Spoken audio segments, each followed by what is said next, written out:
All right. And welcome back, guys. Happy Friday, everyone. Welcome back to DMI Live. I'm Baron Capers here, representing Digital Media Institute here in Shreveport, Louisiana. Thank you for joining us. Today's guest will be Alec McCommon. He's a film and video producer here in Shreveport, Louisiana at Fairfield Studios. Welcome, Alec. Thank you for joining us. Thanks for having me. Awesome, dude. Yeah, man. So happy Friday to you. Yeah, happy Friday. It's been a crazy couple of weeks, but Yes, it has. It has been, man. Yeah. So you want to start off by telling us a little bit about yourself? a little about me. So I'm Alec McCommon, 29. Uh, I work at Fairfield Studios. My brother and I and a friend of ours, John Chambers, took over the company, and my dad started it 19 years ago.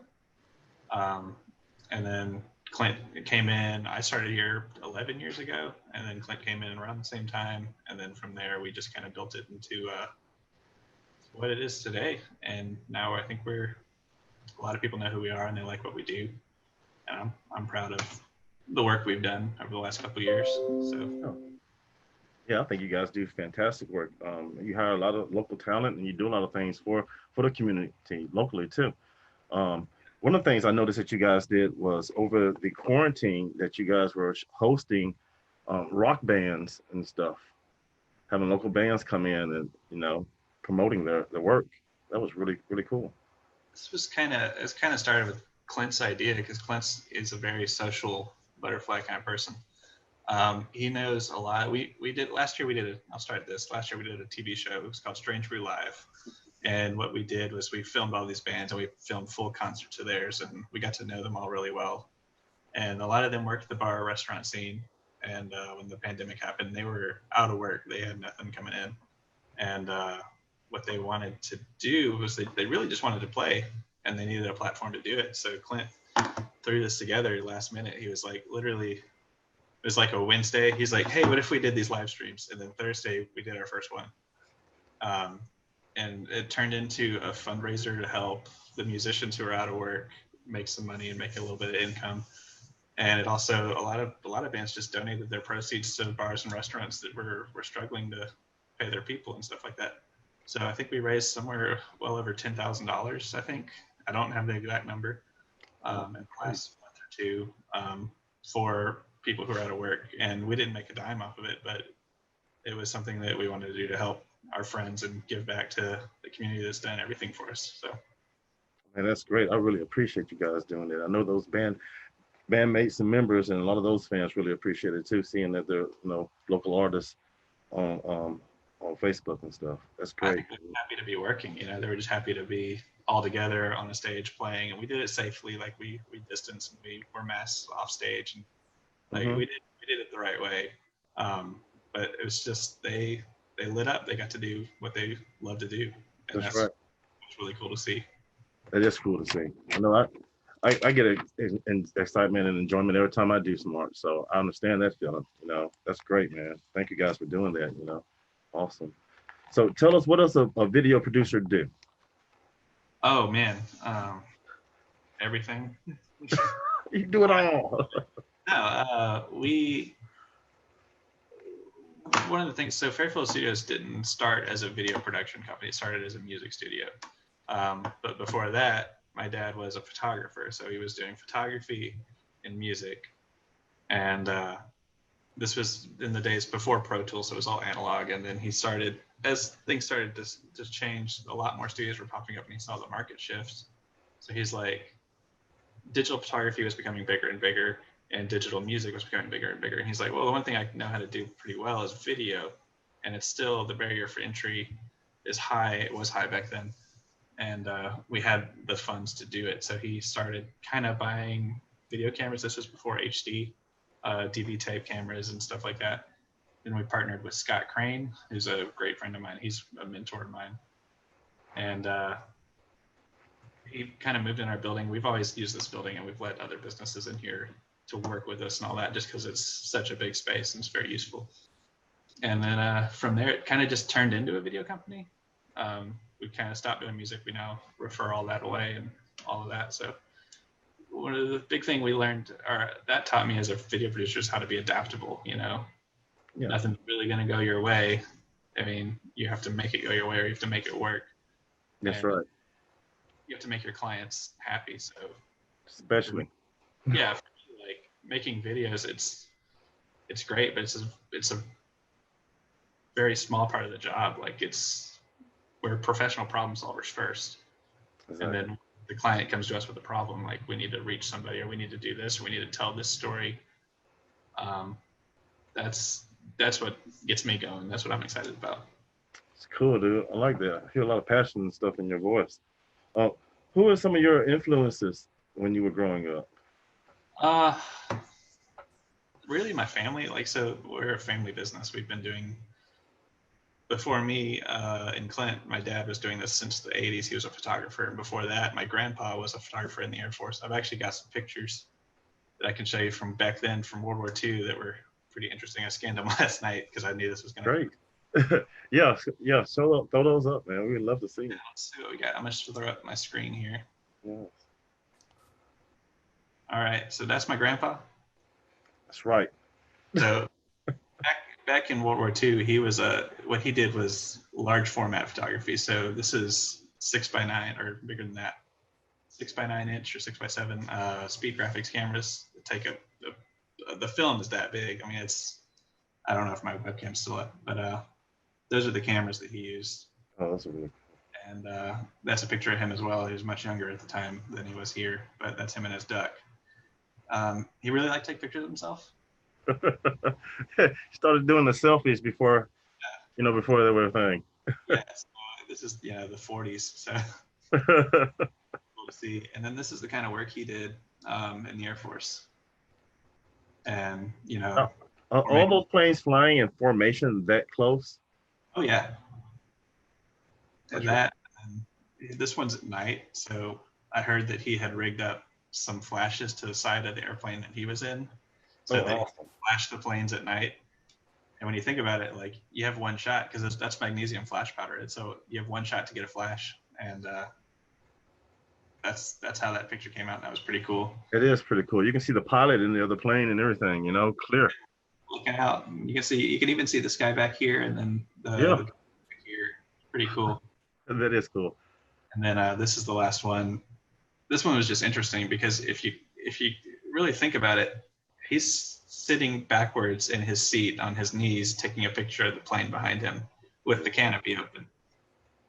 Like, that's a pretty impressive shot. Like, I wouldn't sit on my knees and hanging out of an airplane, No. And you can see like the islands and stuff, or like the variations of water through the clouds. Yeah, like it's background. So that's really, really cool. Yeah, but that was what I grew up with. I was always in it, and cameras were we just had them. So that's cool. So like, do you have like any of his equipment that you can show us? Yeah, well, I don't have his. I have my dad's. My dad shot in format, and he has a Pentax. This was his big shooter in the 90s. This is a Asahi Pentax 6x7. So he used this for fashion and stuff like that. So. Oh, yeah, that's really big. Yeah. Film plate in here, I actually have to get it repaired because the mirror's stuck up, but the film plate in there. So he took a lot of really great stuff with this, and I've always kept it near me. He passed away in 2016, so this was I like to be reminded of my roots, Yeah, have that sentimental value to it. That's really cool to have all that equipment be passed down, legacy passed down to you. Did you get a chance to experience like any kind of work in the darkroom? I've done a little bit. I wouldn't say, like, my dad. We had a 3-bedroom house, or it was actually a 2-bedroom house with a formal dining room. It was in Highland, and he actually built a darkroom in there, and we grew up with that. But by the time I was 10 or 11, we were switching to digital, and the darkroom was more of a closet at that point. But we still have we still had all the stuff in there, like the alarm. Yeah, that's cool, man. So doing video producing and stuff, what kind of programs do you use? What kind of digital programs do you use to do your videos? So we use the Adobe Suite. We use Premiere and After Effects and all of that, Photoshop, Illustrator. You have to be able to use them all. And in the past, I've used Final Cut and all of the stuff. But in the end, to me, like all the editing programs, they're tools in a tool chest. You know, they all do the same thing. A hammer's gonna hammer a nail. So the editors they're all the same. Like it's just what brand hammer do you like? You know, Yeah. to me, that's the way I do it. So we're pretty agnostic when it comes to software and stuff like that. But right now we're using Adobe and we're pretty happy with it. So That's great. Yeah, I use Adobe too. I'm pretty comfortable with that, and I'm pleased with what they've been, putting out. oh yeah, You know. yeah. And the subscription plan, like it's just you always have the latest, greatest new versions. Oh yeah, There's you always do. like Yeah. them to fix it, you know. Yeah, they update you even when you're not aware of it. So that's just how it is. The thing that gets me is when they update, you have to reinstall all your plugins. Yes, you do. Once a year, it just drives me nuts. So yeah, that's all third party stuff. I don't think that's like actually supported from them, but that's Yeah, just so how they the don't road. care to fix that. Yeah. It's like you deal with that, guys. That's sweet. Yeah, dude. So do you have any like videos that you could show us that you've been working on or anything like that? Right now, I mean, a lot of stuff we've done hasn't been put out yet. So over the last, Okay. I pulled up a couple. Let me go back to screen share. This is one we did for Cyport recently. Cool. Sideport. Yeah. Is it that is downtown, Shreveport, Yeah, Louisiana? Cyport. I mean, it's a state. We all grew up with Cyport, you know. Right. Anyone who's at least my age, 30 and under. So one of the things they did, you know, they sent off a lot of their equipment to be refurbished, and like all the stuff like the bed of nails we grew up with, and we wanted to communicate that Cyport brought all of that stuff back that we love, and that they have a lot of new stuff that for the newer generations. So we kind of came up with this concept, Discover Cyport, to the Cyport Discovery Center. And we had some challenges because we filmed this during the height of the pandemic, like we had to distance and all of that. But this was a fun one. So I guess I'll go full screen. That'll make it bigger for the stream. Yeah.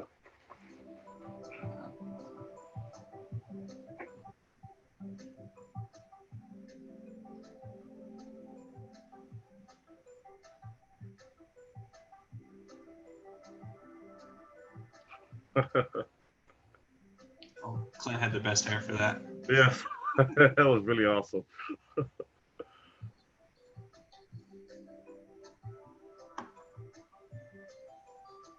And the music, I love the music because it reminded me of Reading Rainbow. So it's had a little nostalgia issue. It does. It has that feeling toward on it. Yeah. That was a nice little short one. Yeah, that's cool, dude. Yeah, you guys should check that out. Don't forget Cyport. Yeah, it'll be reopening soon, and it was really cool for me, like, because I went to Cyport when I was in middle school, high school, or younger than that even, and like the bed of nails is still there and all that, and then I haven't been since, so it was pretty fun. So especially people my age who have kids, like you can still have fun with the stuff you grew up with and show that. So that's right, man. I like that. That's great. It's like preserving the nostalgia, It's like here it is, and you get to like film it and stuff. It's really cool. That's like they're still adapting and growing, and it's cool to see all that. I like that. Yeah. So tell us about some different locations that you've had the pleasure of shooting on. Oh man, I've shot all over. Like we travel a lot.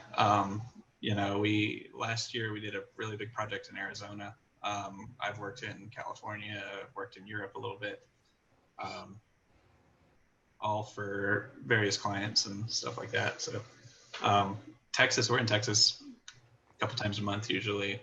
Like that's just what it is. So Yeah, like that. Do you have like any horror stories from any places or any like difficult shoots that you had to do? Did you ever have to hang out of a plane or anything like that? No, not yet. Typically, like we have bad airport experiences. You always have those, especially when you're walking through an airport and you have Pelican cases full of gear. Yeah. Like my first time when I went to Europe, we had layovers, constantly, and like my schedule wasn't booked very well, so it was like I landed in Amsterdam and had an hour and 20 minutes to get to the other gate to go to Prague, and then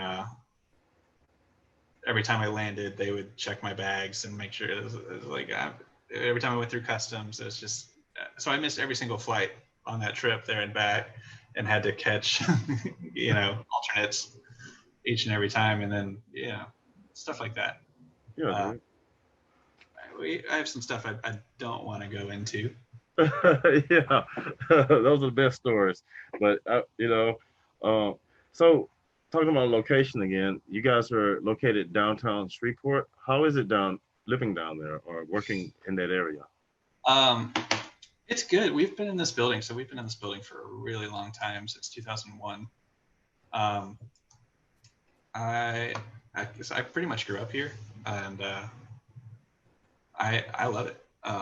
We're not in the newest or most modern building. Where our building used to be a bank. Half of it was a bank, and half of it was a cafeteria. Oh, that's So cool. it's been adapted over the years, and we do what we can to make it work. My dad, when he found it, was like, it's got 12-foot ceilings and no pillars, or 14-foot ceilings and no pillars, so it's perfect for a studio. Yeah, So exactly. from there, we've been growing ever since. But being in Shreveport, like I love this town. I grew up here. I grew up in Highland. I grew up on College Street, a mile from here, maybe less. So, and being downtown, like it's inspiring to be near the city, but not like necessarily in it all the time. Like I don't have to worry about parking. But Yeah. Oh, that's cool. So, like, for inspiring video editors and stuff, are there like any words of wisdom or like any kind of events that you would like tell them about, like to get their work out there? um, I would tell a young editor or shooter or anybody, take the jobs you don't think you want to take, like the commercial jobs and the corporate jobs. Like, yeah, this isn't fun. It doesn't look fun. I don't want to do it.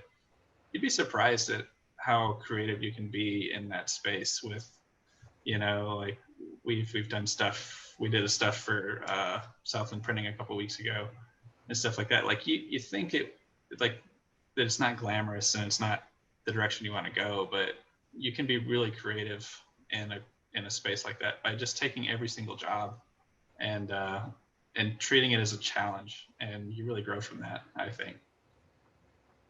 Oh So yeah, find the story.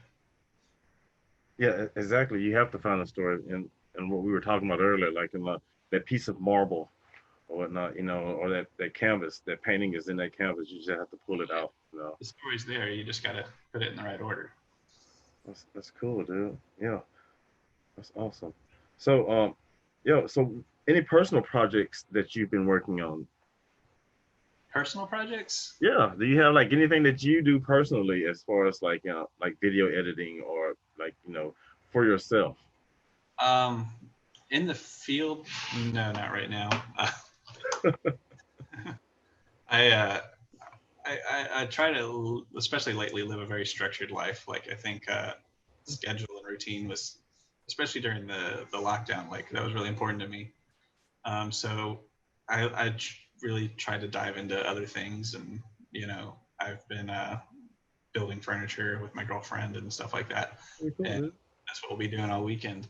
And I got my dog, and I've been playing with my dog. Really, it's the greatest thing. So Yeah. um, I've got a couple of ideas in the works, but nothing on the ground yet that I'm really excited about. So Yeah. That's pretty cool, man. Thanks for like sharing your personal life and stuff. Uh, yeah, because building furniture, that's building a bond too.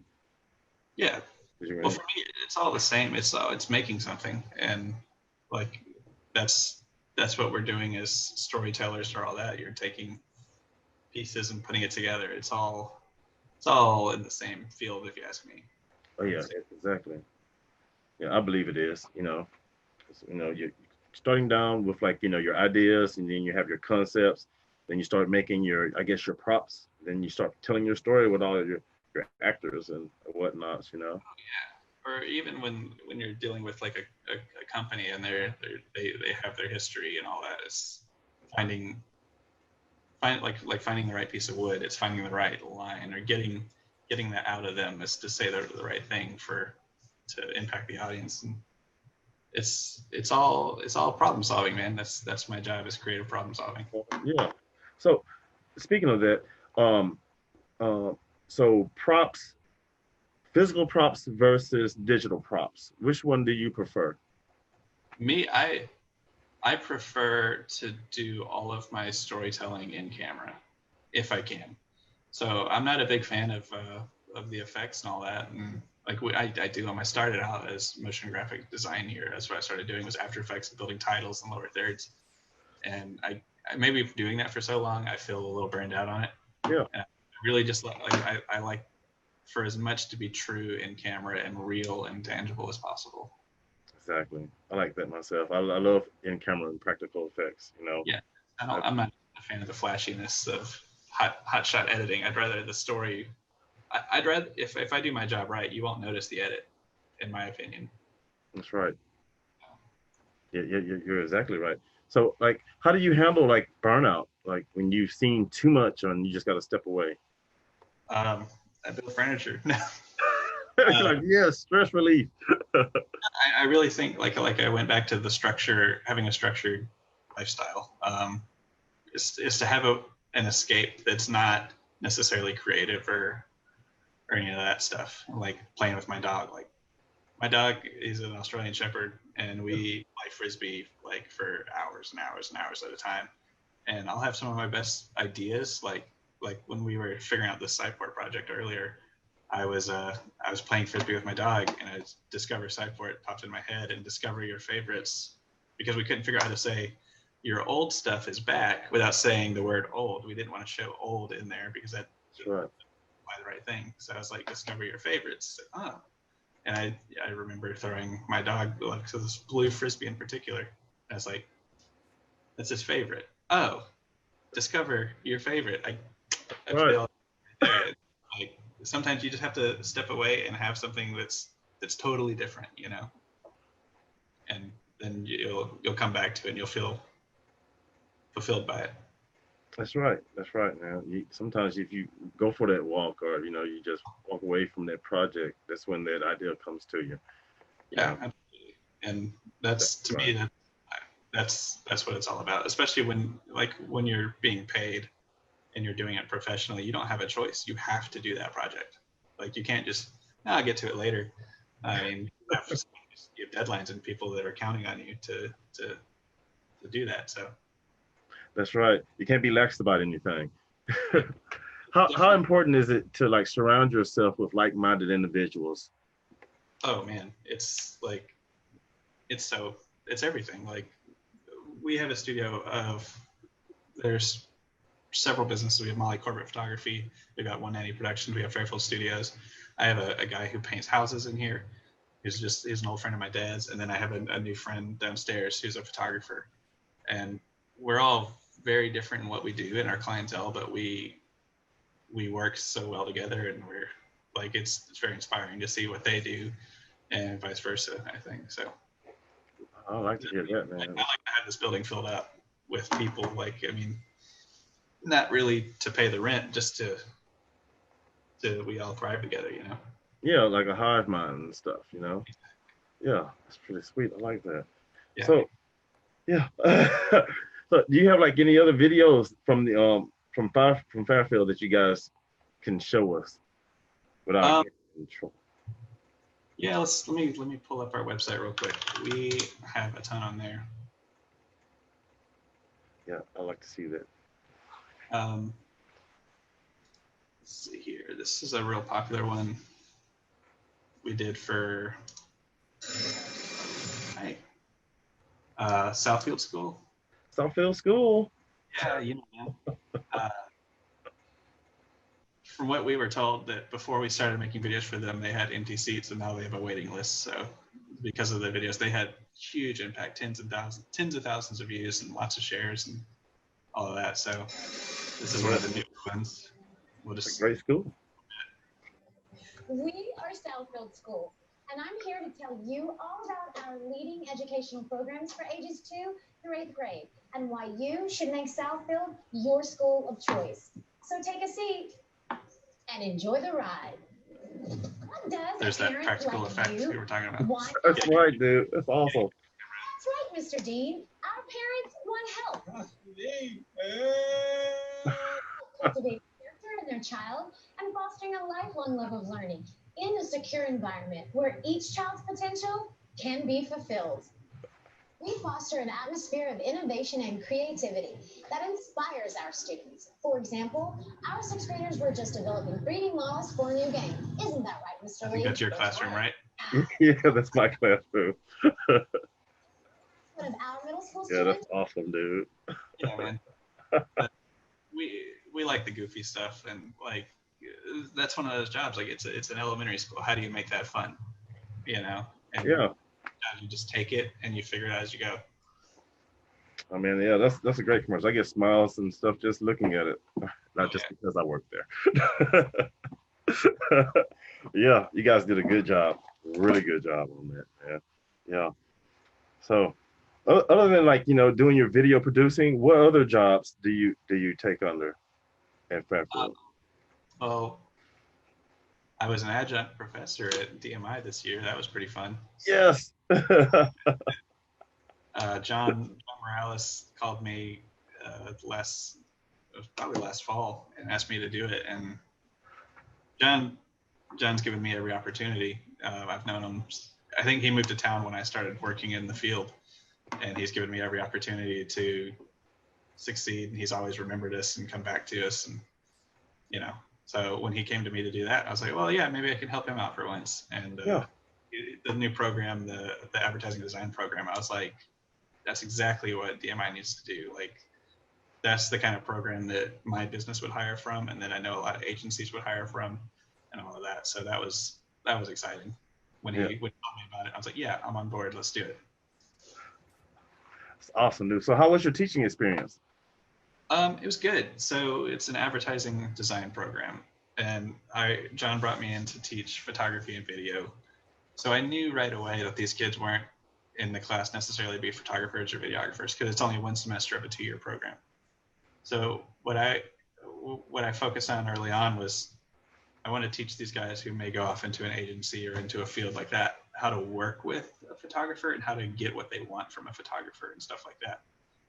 So I approached it kind of from a different angle of like instead of how to be a photographer, how to know what a photographer does and how to get what you want from one, and then how to do it yourself too. So we kind of approached it from a different angle. I think we had a lot of fun this year. I wish we got to be in class more, but we had to switch to online. Yeah. And it's kind of difficult to teach from a distance, but I think we made it all work, and we got together twice a week on Zoom, and we did it. So. All right. Cool, man. I'd like to hear that. It's great. Yeah.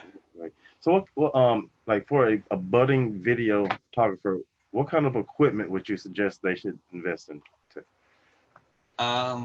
For me, the camera comes second. Like, a lot of people are like, go buy a nice camera and you'll be a good start. But really, to me, what's most important is your lighting and your sound, stuff like that. We use a variety of cameras here. Oftentimes we use cheaper cameras. Oftentimes we use Reds and higher end stuff. But we found that we invested very early on in infrastructure and lighting and light stands and good audio, because sound is half your picture. And a lot of people just overlook it, or it's like the last thing they do. So we've tried to make sound more of a priority here. And if you know how to light a scene and you have the lights and you have all of that, it doesn't matter what camera you use. You can make $1,000 camera look like a $50,000 camera if you have the right lights. That's right. That's true. That's why we have a studio and not just a nice camera. That's right. That's right, guys. Yeah. So just go every year. So. Yeah. Change out. Is there any other words of wisdom that you like to pass on to like budding artists or young students out there? I think the biggest thing is just to take the jobs you wouldn't think you want to take, and to just say yes to everything, and get out there and try to be as creative as possible with it. You'd be surprised at what just saying yes and the opportunities that will lead to. Cool. That's right. So guys, take that advice. You know, look up Fairfield Studios work.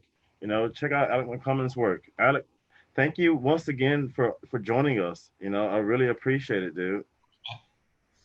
Happy to do it. Great. So that'll be it for us for this week. Join us again next week, guys, and you have a safe weekend. Be creative out there. Talk to you later. Bye bye.